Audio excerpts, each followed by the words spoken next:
Hello, welcome to first project of the class where I was supposed to engage with someone from a different something, culture, religion, ethnicity. And this video, when I heard about the project, I was actually really excited because I work at a cafe owned by a family from El Salvador. And so it was really easy. I didn't even have to think for 1 second who I was gonna interview or talk to because this family means so much to me. I met the son and the daughter go to USF. And so they are my good friends, and they opened this cafe. Their parents did. It was their lifelong dream to buy this cafe and open it. And they finally opened it last year. And I'm a barista, and so now I work for them. So, super exciting. Yes, so the answers I'm going to be giving are going to be from a variety, like from people in the family, not just one person. But I did ask the father, who they came over from El Salvador to the US in like 2007. So I asked what was one of the harder parts about being in the US, and the language barrier was just absolutely huge.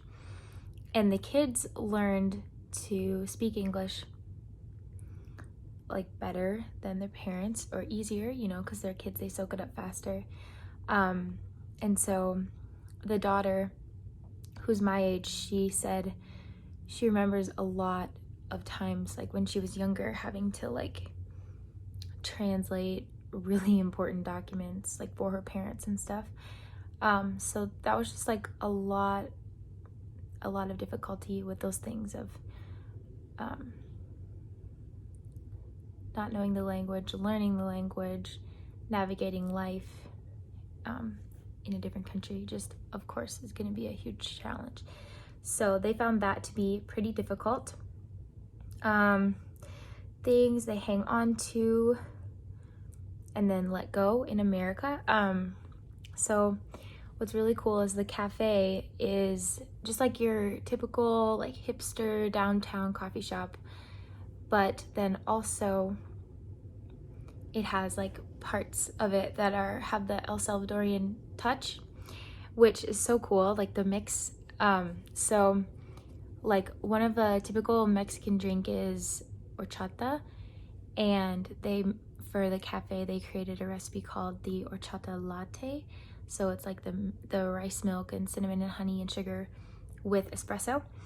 And then for like baked goods, most of them are El Salvadorian, because the mother is the main like pastry cook chef person, and she knows how to make a lot of El Salvadorian treats. So like a few of them are the really popular one that I love is quesadilla, and that's like a pound cake almost, but it's like made with Parmesan, so it's like sweet and salty.